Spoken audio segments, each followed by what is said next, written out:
You're listening to Changing Reality. Changing Reality, where we bend reality all across the world. Now recording. Only on WQHS Radio.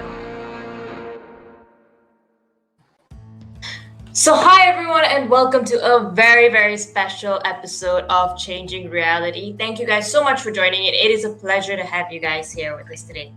So for all of you who don't know, Changing Reality is a radio show that goes on WQHS Radio every week at 10 p.m. EST on Thursday nights. So if you're from somewhere else around the world right now due to the pandemic, then I guess calculate it in your own time zone. But thank you all so much for joining us. It is truly an honor to have you guys here today. Changing Reality, as I mentioned, is a show that features phenomenal people from all walks of life who are changing their own reality. And we'll be hanging out and interviewing with social change makers, entrepreneurs, business owners, to even artists, musicians, and inspiring individuals from all across the world. So Changing Reality is a space where we get to hear these inspiring stories on how they're changing the world, while also listening to some amazing music in between, since it's a radio show. I wanted to do this show simply because I felt like there are a lot of people out there who do phenomenal things and make waves in the lives of those around them. And I'm really passionate about learning how we can change the world in our own capacity. Personally, I founded and run a youth movement called Ascendance in Malaysia, which is where we collaborate with the Malaysian Ministry of Education to help provide alternative learning education platforms for any student who wants to change their reality. We work with students from elementary to high school through various sessions, programs, and experiential learning activities and projects that help them discover their passion, learn about the world around them, and even start their own careers while they're still in school that creates meaningful impact, not just for themselves, but for those around them too. To date, we've worked with over 4,000 students in 270 different communities, having worked with students in 7 different countries actually, and developed several social enterprises which are run by students themselves. So it is definitely something that I am passionate about in terms of helping people realize their own potential in creating their reality around them. If you've got any questions about that, you can drop it in the chat below. But moving on to today's episode, we'll be uncovering some of the core lessons behind success. And I say that because we have with us someone who actually was an MBA student here at Penn at the Wharton School. But today is actually a vice president and the head of corporate development at LinkedIn. He is also the co-founder of 212 Angels and Off the Grid Ventures, 2 angel investing companies, and has had experience in investment banking, angel investing, and even management consulting. So he's definitely someone who we can all learn a lot about in the field of business, startups, and in many other things as well. Other than being an extremely prestigious alumni, he has given back to the Penn community in several different ways, including conducting workshops and classes here at Penn itself. So I think that today's session is going to be super fun. We will be sharing or listening to a little bit more about his journey as originally a student here at Wharton School, but eventually his journey as an individual in corporate life, the core values that made him and drove him to success, and hopefully we can all take away a little bit of magic and a little bit of lessons that we can apply in our own lives wherever we are. So thank you guys so much once again for joining in for today's show. As you can probably know, basic ground rules. This is a very interactive session despite being on Discord. So you guys can ask any questions that you guys may have in the show chat below, and we'll be taking them in as well. Okay, welcome back everyone to Changing Reality. Thank you guys so much for joining us for today's session. As I gave in the introduction earlier, we have with us a very special guest, one of our most prestigious alumni, Ben Otter, who's actually the Vice President and Head of Corporate Development at LinkedIn. Ben, if you can hear us, please do unmute yourself. And how are you feeling? Thank you for joining us on the show. Yeah, you're welcome. Thanks for having me. I don't think I'm that prestigious, to be honest. What? No. So, in case you missed your introduction earlier, I was just sharing with our audience for today the amazing things you've done at LinkedIn, but also in the angel investing field, and also in giving back to the Penn community. I heard that you did a few workshops here a couple of years ago to actually help enrich the community itself. So, thank you so much for everything that you've done to Penn and for the people here, I'd say. And I'd just like to invite you on the show to find out a little bit more about your experiences and the things that made you who you are in a sense. So yeah. Nice. Yeah. So I think the first question that like a lot of our audience had. So we've actually opened it up for questions from the floor, as well as we had a Google form with questions from the audience too. But I thought I'd just start off by asking, you did your MBA in management here at Wharton. Why actually did you decide to do an MBA in the first place? What made you start in a sense? Well, a lot of it was changing career yet again. So before my MBA, I had worked in tech. I have a sort of master's in engineering. I started working in telecom, more sort of on the strategy and marketing side. Never actually was an engineer. And then after that, I started studying finance and was interested in it. And so I think combination of wanting to come back to the US and sort of explore new opportunities from a work standpoint was made sort of an MBA a natural choice for that. Okay, wow. Yeah, well, I think you're way overqualified for most MBA students in a sense. But in a sense, why did you pick Wharton and how was it like being a student here at Wharton itself? It was fun. I had great fun. Yeah, I mean, part of it is I had the chance to waive most of the sort of core finance and accounting classes because I had already done that with the CFA, and so it was a good time for me to experiment. And I did a bunch of sort of classes that were more sort of interesting to me than the typical sort of finance path that a lot of my sort of classmates were on. And so, yeah, it felt like it was a good fit from a background perspective. Probably better to be a larger class, in my opinion. And on top of that, once I was there, I had a great time. I did a bunch of things with classes, but I did a bunch of things outside, lots of parties, lots of fun and experimentation. It was great. And I heard that you were also you were a TA, you were on the dean's list for multiple semesters. So you really did, I think, everything that Wharton had to offer in a sense. But what would you say was your most memorable moment of doing this whole MBA as a student in a sense? Ooh.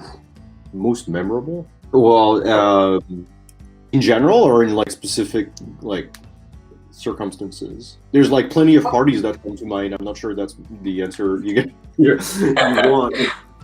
There's like really good friends, some of whom are still very good friends, and generally a good time also with my wife, like living in Philly. It was a great time. Okay, cool. And I think one of the questions that a lot of Wharton students here have is, even right now, I think you're still quite involved with Wharton. I mentioned earlier you taught a class on angel investing, and you were also, I think, the founder of the Wharton Alumni Angels of Silicon Valley. So what is it about this ecosystem that keeps you engaged in a sense? Well, why come back and help out here in a way? I think it's part of my own sort of ethos in general. To give back, and so giving back to the Wharton UPenn community is one of those avenues, sort of for giving back, but it's not the only thing I do from that sense. But generally, I have got a good kinness with a number of people. The Wharton Angels, where I'm a co-founder, found lots of interesting folks there, and so in many ways, why not engage when you're bound to meet interesting people? Cool. And for you, in a sense, having been a student here and all, what was the biggest takeaway or the biggest thing that was an asset for you from this whole community that helped you in your career, that helped you grow as a person? Ooh, grow as a person. So I think the biggest asset that I took away is the brand, but things about growing as a person, there's as I mentioned, I try to experiment quite a bit. So I took from a growing as a person perspective, I took a whatever advanced leadership class with Stu Friedman when he was writing his books around total leadership and stuff like that. And so I called it sort of psychoanalysis for one credit. And it was a lot about writing about your future, what you want to accomplish, defining your values, aligning your values. And so a lot of that has stuck with me. I don't necessarily, I ended up not necessarily doing exactly what I wrote, but I think this idea of charting a little bit your own path and sort of challenging yourself, iterating a lot, has sort of stuck.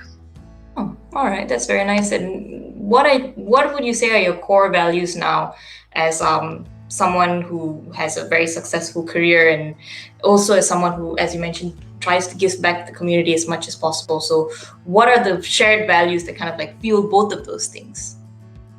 So I think you saw it. I co-wrote an article on that, or a blog post on that, and I review those values daily.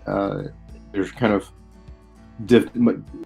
a definition of what I'm trying to be in being a decent human. And so there's 5. One is around love, and that's around friends and family and my family. There's one around helping people, and that means helping people at work. That also means doing pretty much daily donations to a couple organizations I work closely with.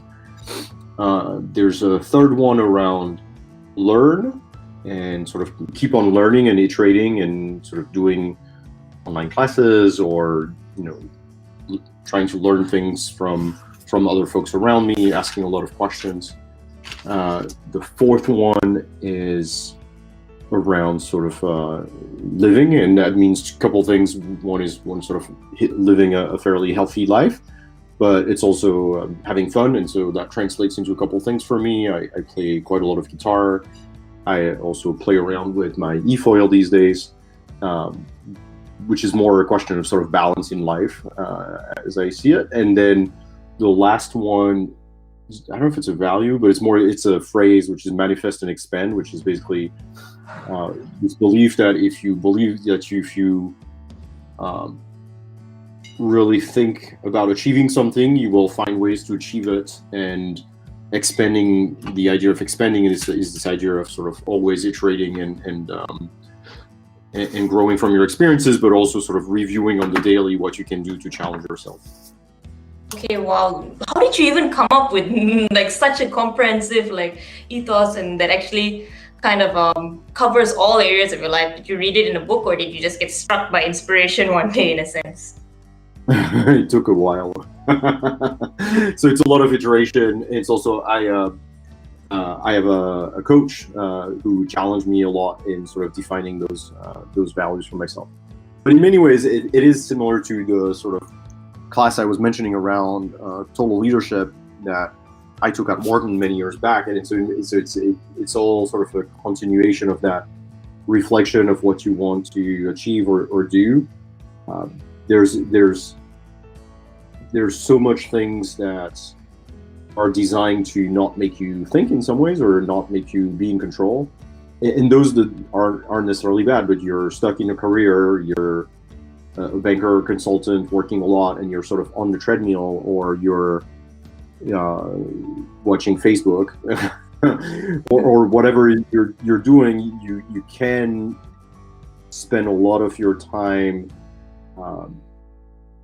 not having time to reflect, and so that's something I'm trying to protect, basically. And not that anything is bad with Facebook, but it's just like you can be passive in whatever your days are, even if your days are extremely busy, or you can try to carve out a little bit of time to try to actually have an influence or direct say in what you're doing on the daily.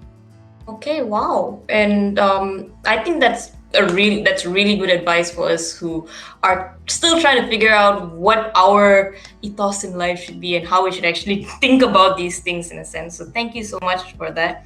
How do you think that these values help you as a professional in your career? It helps me be clear. So I review those values as part of sort of my morning routine, and so it helps me early in the morning already influence my day. So, for example, this idea of helping and making a daily donation, that's already one thing where I'm leaving my values, but it also influenced the way I see and think about developing my team, for example, helping my team out and helping them, give them exposure, help them be successful as well. And so that's something that's, the more you sort of think about this deliberately, and those are in effect, the first things you do in the day, the more you actually accomplish those. Like by noon, most days I've already started a whole bunch of activities that are very much driven by my values and my review in the morning of those values. Okay, wow. And I think that there's having heard this from you, there's definitely, I think, a track record to the success that you can achieve from it. You led, I think, the business operations team for LinkedIn Marketing Solutions to, I think, 40% growth. I think over $2 billion in growth. So definitely someone we should be listening to. And on that topic of becoming someone who actually takes care of your team, who actually practices these values in corporate life, I'd say, how did you actually get into the career that you are in now? Like you mentioned, you started off in kind of like the telco line, and then you spent some time in investment banking, and then now you're in LinkedIn, which is like a social media. So is there some kind of connection between it, or do you just throw a dart on a dartboard and pick your next adventure in a sense? A little bit of both. Oh, okay. I'll get a dartboard then. Seems like a good choice. There you go. No, it's this idea of iteration. I mean, I think the two things that are core to my interests are sort of a mix of strategy and finance. But for some reason, I came late to being in corporate development, even though LinkedIn has been telling me for over 10 years that it's my number one sort of skill as voted by other people. But in some ways in banking, I was sort of always trying to figure out why did a deal make sense? When I was at BCG as a consultant, I did a whole bunch of things that were more on the financial and M&A side. So there's some continuity, but I think it's some plans coupled with sort of this idea of iterate and try new things so you can actually have a point of view as to whether something is interesting or fun or you like doing. So that's why I'm saying it's a mix of both. I think the one thing I've learned throughout this is to have fun in sort of your job and sort of in many ways do well in your job. You should build on your strength, and of course keep on learning and improving. But this idea of I don't have a grand plan that I want to work in this industry or that industry or save the world this way, but much more I think there's a clear feedback loop in being good at what you do. If you're good at what you do, you've got more, you have a positive momentum, you're becoming more ambitious, you challenge yourself more, you iterate more. And so something, a lot of folks will come through decision points as to, what do you want to do in life? And it's pretty, you can't really respond to that question in my opinion. And having faced it a few vague. times, Yeah. It's too vague and it doesn't really mean anything. Versus, what are you enjoying doing, which is oftentimes related to what you're good at, and so that creates those positive sort of feedback loops and momentum in your career that you can then take to really shape what you do. Okay, I think that is a much nicer way of looking at it than trying to find our place in the universe right off the bat. So thank you for that. We're going to take actually a short break before we continue and delve deeper into your experience and your thoughts in a sense. Okay, welcome back everyone to Changing Reality. We have with us a very special interview where we are uncovering the core lessons behind what it actually takes to be successful in a sense. We have with us Ben Orthlieb, who is the Vice President and Head of Corporate Development at LinkedIn, as well as the co-founder of 212 Angels, and as well as Off the Grid Ventures. So welcome back, Ben. Thank you so much for being on the show once again and for your lovely session before the break. Of course. Cool. So I think I'd start off by taking one of the questions that was actually from the audience. One of them actually wanted to know a little bit more about you as a leader in this corporate world in a sense. So how exactly how exactly have you, as a leader in LinkedIn or in the other organizations that you run, constantly or consciously, in a sense, shape the culture of the people around you to ensure that they perform well as well? Yeah, so I think it's a balance of two things, sort of expectations and sort of backing people. And so in many ways, I give my team a lot of I constantly tell my team they need to get rid of me in many ways, so they need to crowd me out. And so, but that doesn't mean, hey, you now have the floor and I'm not there to back you up. So I think it comes with a strong realization for my team, but sort of a strong point of view of mine, which is I need to be there for them, and if there are bullets being shot, I'm the ones taking them. But we need to set them up for success, and so we do a lot of things sort of in the background, preparing for calls or presentations where my team sort of brainstorms with me what they're going to do, and I can give them my pointers or my advice for how I would do something. But when it's a bigger setting, they're the ones, quote unquote, running the show. So of course it depends, depending on their level, what running the show means, etc. But it's the idea is to keep challenging them upwards, if you want, or keep challenging their skills, so that once they're done with something, I don't want them to be comfortable. So here's the next challenge in some ways. And so that leads to a lot of coaching conversation, that leads to a lot of, hiccups, and we deal with it. That's fine. We learn. Okay, that's very helpful advice for, I think, at least me, who's trying to become a better leader, I'd say, and I think for everyone on there who's managing a team, who's trying to figure out how they can actually empower their team to take the lead. So thank you very much for that. And you also don't just work with your own team at LinkedIn. I think you lend your expertise to many up-and-coming startups through your angel investing ventures. So how exactly does that work in a way? What advice would you give to these new startup founders that you normally invest in, and how do you get them to kind of like be the best that they can be? It's a little similar there. I try to be there for them as much as possible, and so it's more of a sounding board. And sometimes I become an official sort of advisor to the team, but it's much more, working with them, what are their issues, asking them questions. I can give my opinion, but in many ways, startup life can be super stressful, and just having somebody where you can go and, downpour what you're thinking to even sort of figure out what you're thinking. So you have somebody to talk to and sort of ask you questions. That's oftentimes very helpful. Of course, when it's more M&A or it's more fundraising, specific sort of guidance or pointers, but more generally, just being there for them so that they can have a sounding board to even think through issues that they're facing is a good place to start. The other place where I can help them a lot is I'm lucky enough through the things I've done to know a whole bunch of people that are good at pretty much every function. And so I'm not going to be a good person to advise you on anything sales related or marketing related, but I know people that I can make intros to. Okay, I think it's about, as you said, it's about being there for them in a sense, and I like that part about having kind of like an idea of who they could turn to if there's something out of your expertise. Very helpful. And how did you even get into angel investing? I think like it's a little different from like VC investing and so on. So where did you even start in this whole huge arena of the investment world? Randomness. So again, with the dartboard and just picking something out, like, no?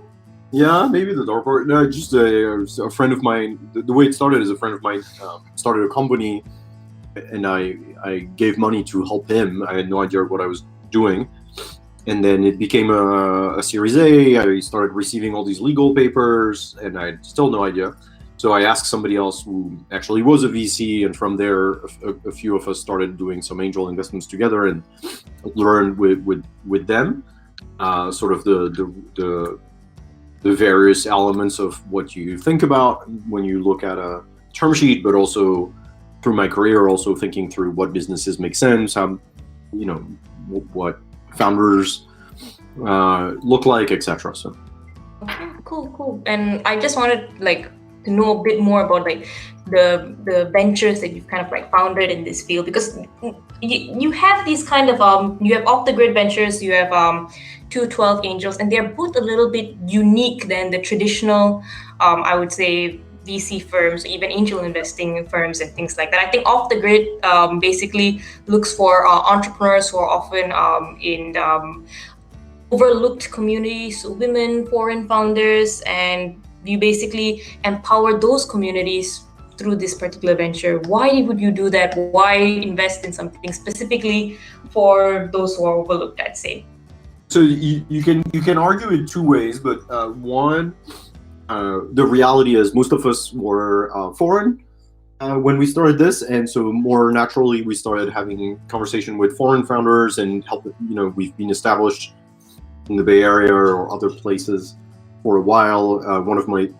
Three of my co-founders were from Wharton, so we could help with that angle, and found ourselves also investing more in women than the average VC, probably because this idea of having a little bit of a different way of listening to an entrepreneur if you're looking for those underserved communities.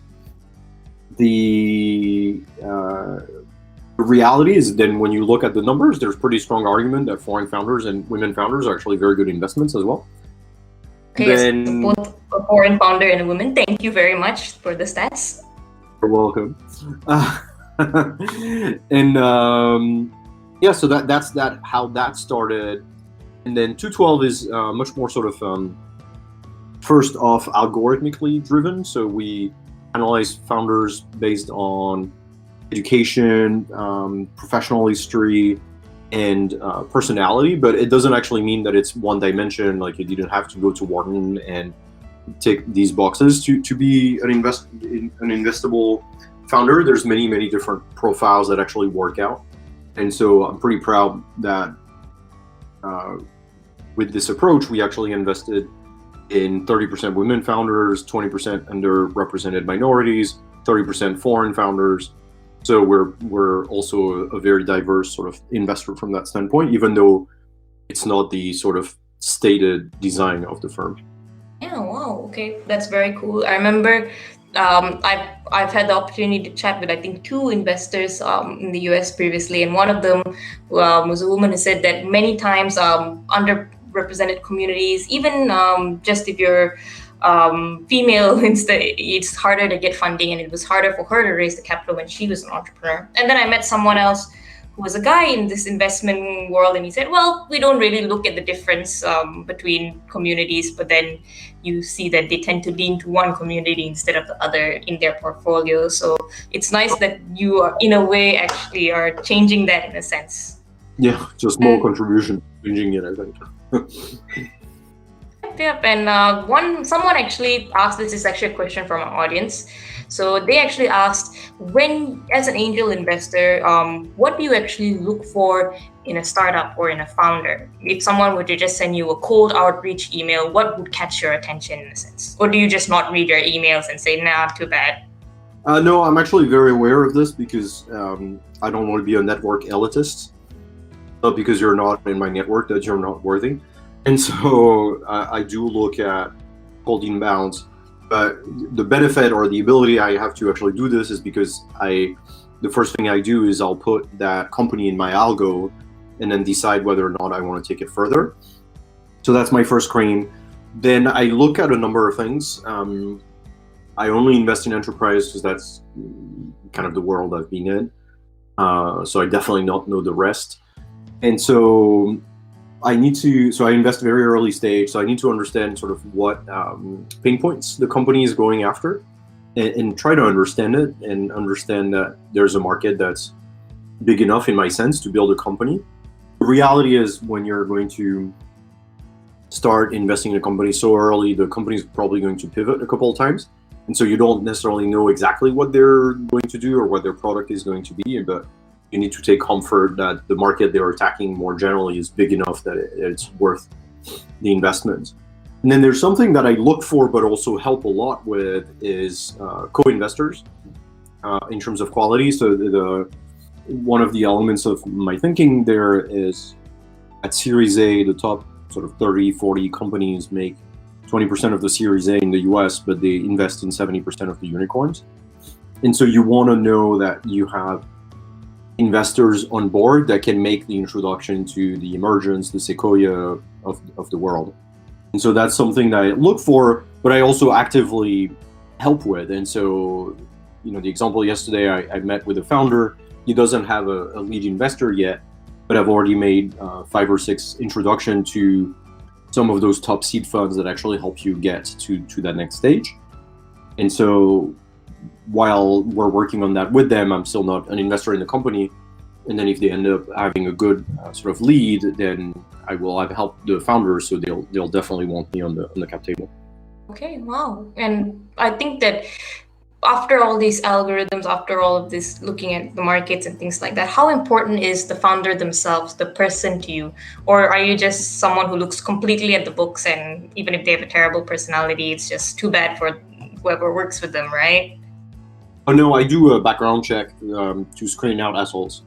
So my algo helps me selecting people first, but I do have pretty much everybody as much as I can, but generally good enough on LinkedIn. I can find 1 or 2 people that I know in common and ask questions about founders. And the only thing I'm really looking for, I actually don't care what other folks say about their business or whatever. The only thing I'm looking for is a red flag. Okay, so as long as they haven't committed murder or something atrocious, they're good to go in a sense. But in all the people that I don't know if it's murder, but it's like there are people that have bad reputations, and that I've walked away from deals because of that. Oh, so what would be a red flag in a sense? What would someone, like, you hear from a mutual friend, like, this person is XXX, and then you realize, okay, I don't think it's a good investment anymore. Their employees properly in the previous startup, are known to be extremely difficult to work with, those type of things. The difficult to work with is hard because you've got like Jeff Bezos, who's like known to be an ass, but super successful. So I turned to like one of my mentors who's in the VC world, and his rule is they've got to be 50x more brilliant than there are assholes. And when I bumped into the asshole problem, I've never found somebody to be 50x more brilliant than they were an ass. So.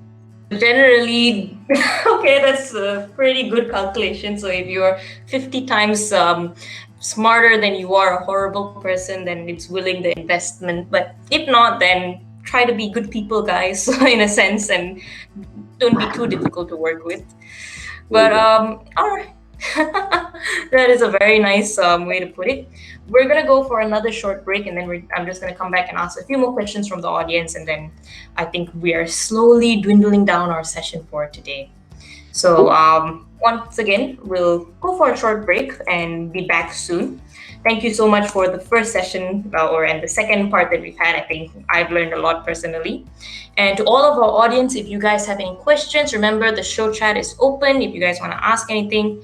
And if not, we'll take a couple of your questions from the RSVP form that you guys filled in earlier. Okay, welcome back everyone to Changing Reality once again. We have with us a very special guest, the VP of Corporate Development at LinkedIn, who is also the founder of 212 Angels and Off the Grid Ventures, Ben Orthlieb, and we've had an amazing session with him so far in the first 2 parts of today's show. So welcome back, Ben. Thank you for joining us once again for the final round of our questions. And I guess that there are some questions in the chat as well as that have been asked by the audience today, and I thought we could just go through a few of them. And one particular question I found quite nice is by actually a dancer. So this is actually from Sharvin. He's a dancer and he's a choreographer. And his question is, as a dancer, or in my point of view, a professional who is maybe in the arts, in something that's not so business related, how can they utilize LinkedIn for their careers? Or is this even something that LinkedIn is looking at, or is this just not the platform for them, you'd say? It should be.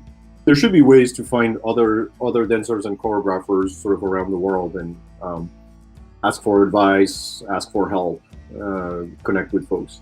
So connect with folks shadowing, make sure you reach out to other people who are also dancers or also choreographers. We also have a question from Hira. Has life changed for you now that you're a VP, that you've got a lot of success in a sense, or is everything somewhat the same? Yeah, I responded, but yeah, it hasn't really sort of changed my life personally, but it's just it did two things. One is I think it was good for my team because in many ways that just provides the team with more visibility within the company.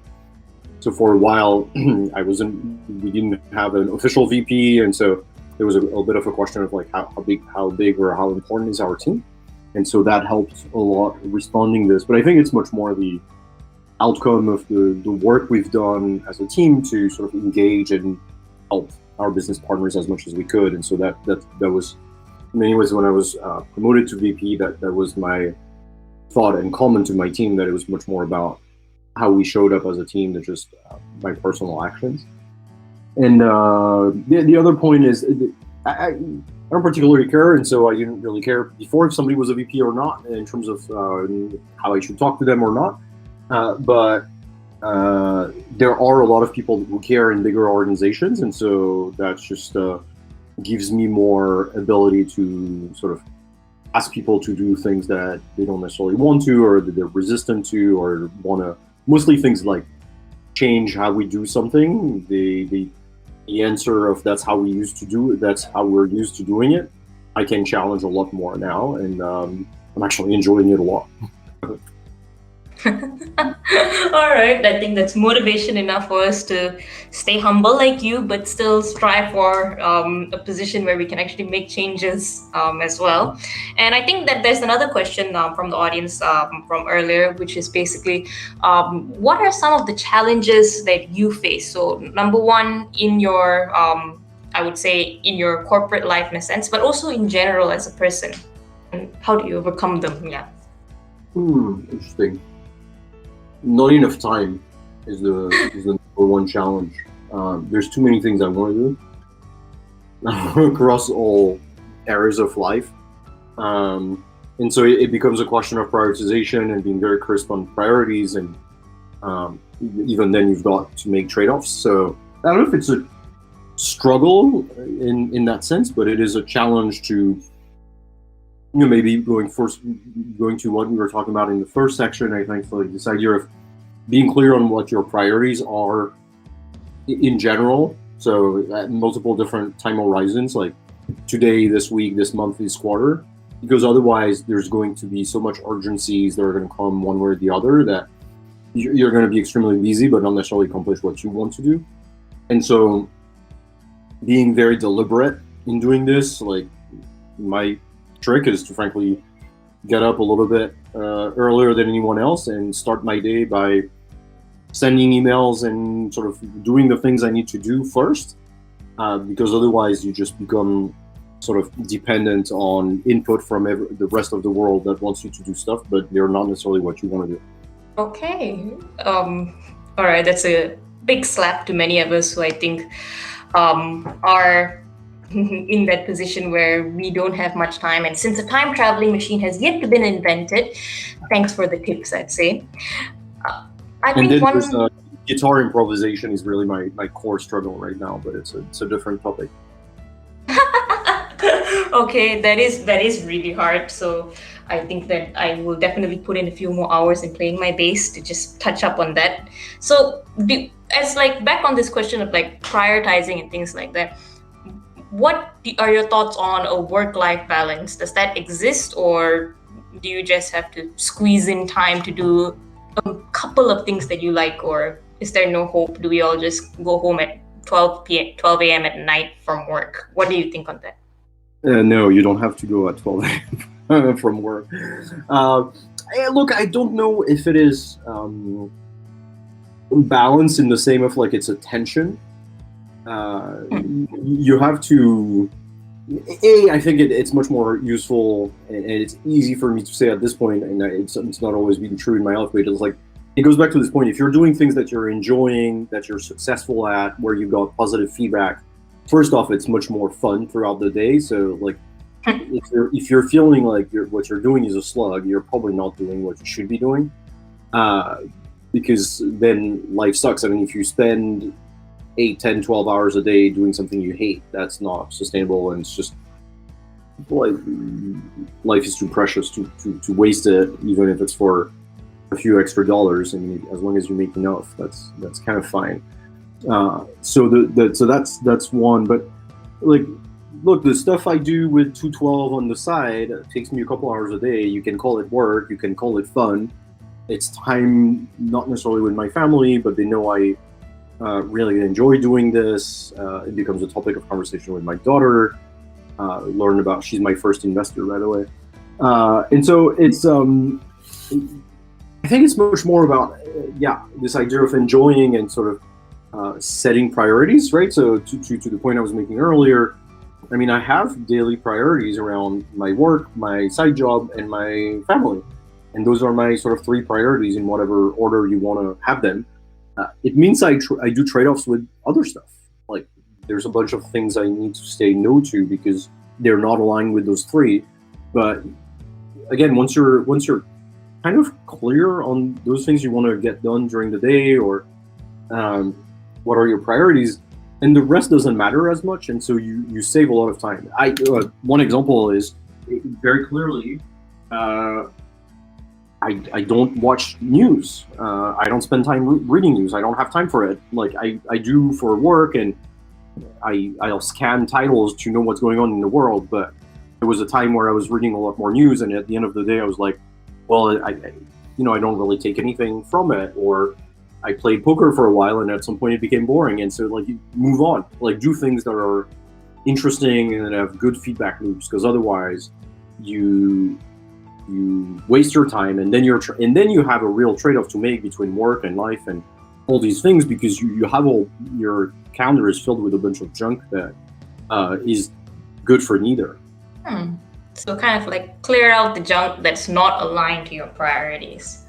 But that's a pretty good one. I think many times, if you're very clear with your priorities in the morning, oftentimes by noon or 2 p.m. you've already had a great day, right?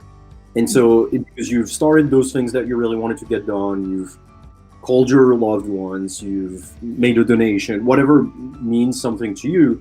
But it's like, and they're not necessarily all fun, some of them can be fun, but it's like, if you've started the day by doing a few of those little things that you really need to do, if you want to exercise 15 minutes, whatever it is, but it's like basically, the time before you get to real work, basically the time before 9 a.m. is where you get a lot of the things in motion so that they will be done during the day and they will actually be aligned with what it is that you want to get achieved. So I start my day, I meditate, I exercise, I send a quick note to 6 people I love, I make a donation, I review my values. And so it takes an hour or so. Like, it's not that much time, but it's like by the time I'm done with this, I start doing some work before the rest of the world really gets on email or whatever. Or even then, I don't read the emails I got overnight. I just work on the 1 or 2 priorities for my day. And so by 9 a.m., like, I've already done a lot of things that are important and interesting through that day. And it's like everybody's going to have their own answer. I'm not saying I have any particular good answer, but I think it all flows from this idea of knowing what you really want to do and challenge yourself on. I think we have one last question from the audience that I think wraps it up really nicely before we end for today. What inspires you to do the things that you do the way that you do them? So what inspires you to have these values? What inspires you to have an all-rounded life? What keeps you going in a sense? I think being positive or optimistic. I've always been optimistic, but also cynical. And I've sort of dropped the cynical piece because in many ways it's too easy to be cynical because it doesn't require you to do anything. You just criticize and be like, that's never going to work. But actually it's much more fun to aspire to something. And so, and everybody's going to have their own definition, like whether it's spiritual or otherwise, but it's in many ways like aspire to things that matter to you and go after them, right? When people say how you're doing, my answer is I'm living a dream instead of like okay. And so usually people sort of get a chuckle out of it, but it's kind of true. Like you can try to be purposefully living the dream, and living the dream doesn't mean necessarily have a big fancy car or house or whatever it is. Like it can be material, but it doesn't. I don't think it's enough. And so the things I've learned and iterated on was really sort of what are the things that are meaningful, and it goes back to those 5 values, and sort of thinking a little bit about what's unique about being human and sort of having a happy life about being human. I've read a bunch of things about sort of happiness and how people can influence happiness in life and sort of what matters over the arc of your life. And in many ways, it is to me, my very personal answer is these things around sort of manifesting love in many ways. That's something that's sort of unique to humans, I think. And even if it's not, I mean, it's like, loving friends and family, like, why wouldn't that be a priority for most people? Helping folks is something that, if you're reading around it, helping people out is actually the best way to both contribute, but being happy yourself, even if you are or aren't in sort of good personal situations. And so that's how I sort of design these over time. It's all a bit of learning and sort of this idea of challenging yourself, or once you feel you've sort of accomplished something. I like these things. We've talked a little bit about it in our preps, like this idea of what's a power move, right? What's the next challenge? What's the next big thing that's a little scary that you could do to keep making improvements or to keep going after something, to keep sort of things interesting in many ways. Don't fall into I'm watching Netflix every night and then I'm stuck at work and I don't love it. Like you have control over all of this. Okay, wow. I think that's amazing insight. That's a brilliant way to end our interview today.